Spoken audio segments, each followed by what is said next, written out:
This video could make you a better liar. Oh crap, I said the quiet part out loud. Start again. This video will help you to spot liars in the media. It's another episode of Propaganda Masterclass, and I'll show you how to weave a giant lie without actually lying. Sound intriguing? Stick around. We start on X, where CTV reporter Judy Trinh makes a cryptic comment. Canadians bombarded with right-wing content on Musk's X ahead of election. So I hit the link, and her comment was actually the headline of an article by the Financial Times. Huge red flag. Why would you give traffic to a competitor's website? It's funny what happened to Judy, but we'll get back to that at the end. But let's look at the article. So much propaganda in the headline. Tip 1. Appeal to emotion. That turns off intellect. Bombarded is a violent metaphor. Stir up some hatred against people on X. And as we've seen in other propaganda masterclasses, right wing isn't defined, and once again it's used as a slur. Conservative would be more accurate, with a capital C, because not all of the people who voted for the Conservative Party were right wing or even small c conservatives. Labor unions endorse the Conservatives. Their policies to lower grocery prices and cut taxes for the poor sound left wing by the old definitions. Tip 2. Stereotype people and demonize them.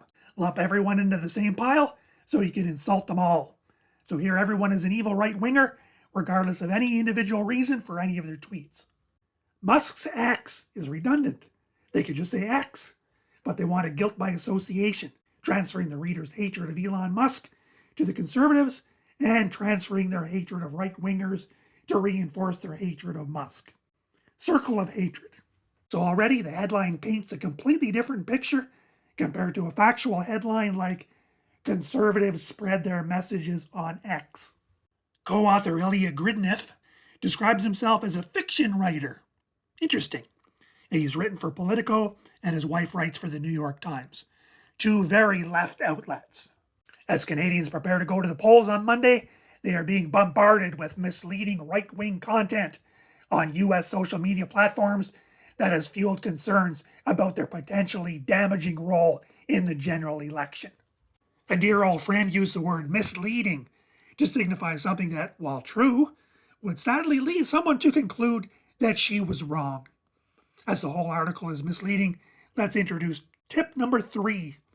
Always accuse your opponent of doing exactly what you are guilty of. US social media platforms is really just X. None other is mentioned in the article. They're building a false narrative of foreign interference in the Canadian election. Fueled concerns? Tip 4, indirect language. It doesn't say who. It's like the difference between saying, I made a mistake, versus a mistake was made. And potentially damaging role shows their bias. Damaging means help conservatives. So a neutral way to write the paragraph would be, lots of conservative content on X concerns liberals that the conservatives could win. Same information, no emotional manipulation. The Financial Times analysis of more than 350,000 posts on X related to the election revealed a network of coordinated accounts pushing content. Tip 5, use big numbers. 350,000! Wow, that's a lot of evil misinformation. But read carefully. 350,000 is only the number of posts in their study. 99% of the conservative posts might be factual. The real number of suspicious conservative posts could be tiny. And notice none of them are from Elon, despite the headline implicating him. And network is a funny word. What does that mean? Tip 6, define nothing. That gives your lie wiggle room and allows imaginations to flourish. The authors are actually weaving a conspiracy theory of secretive right-wingers conspiring to mislead the public, bringing in an illegitimate power regime. The nebulous connections are very much like the proverbial lizard people conspiracy theory. Foreign interference has been a concern in Canada. Tip 7, errors of omission.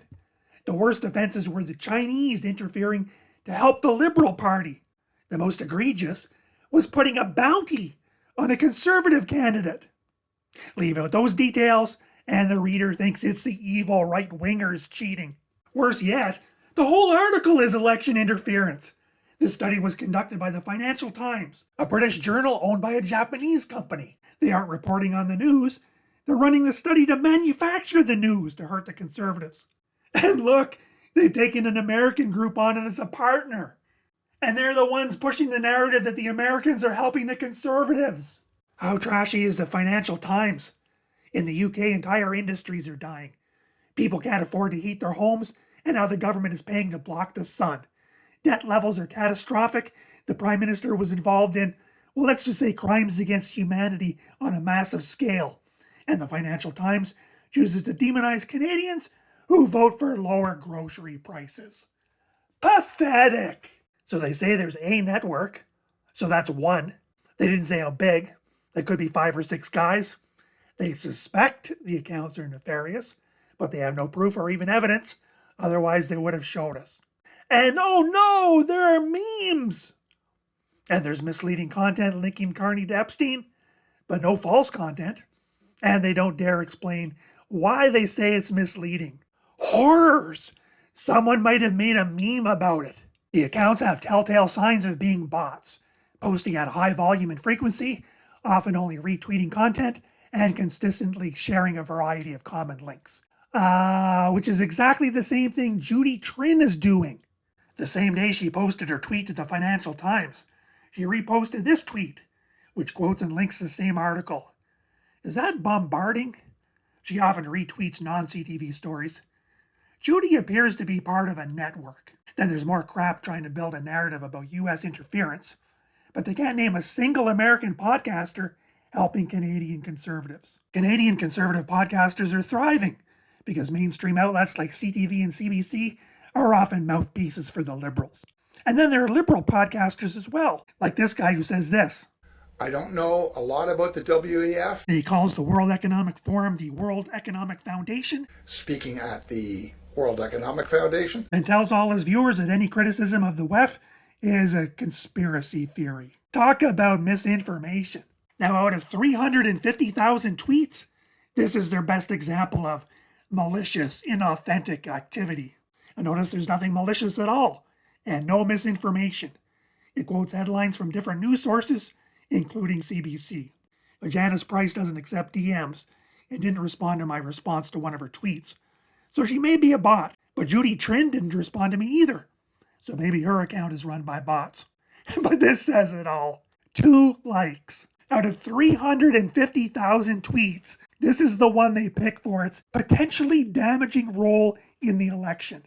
And it gets only 2 likes, and those are probably from people who would have voted conservative anyway. There's a couple paragraphs trying to smear Elon Musk and right-wing politicians.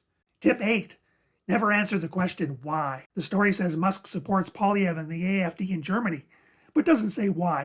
If they did, the reader might agree that they have some good policies. It's harder to demonize people when they have decent reasons for things.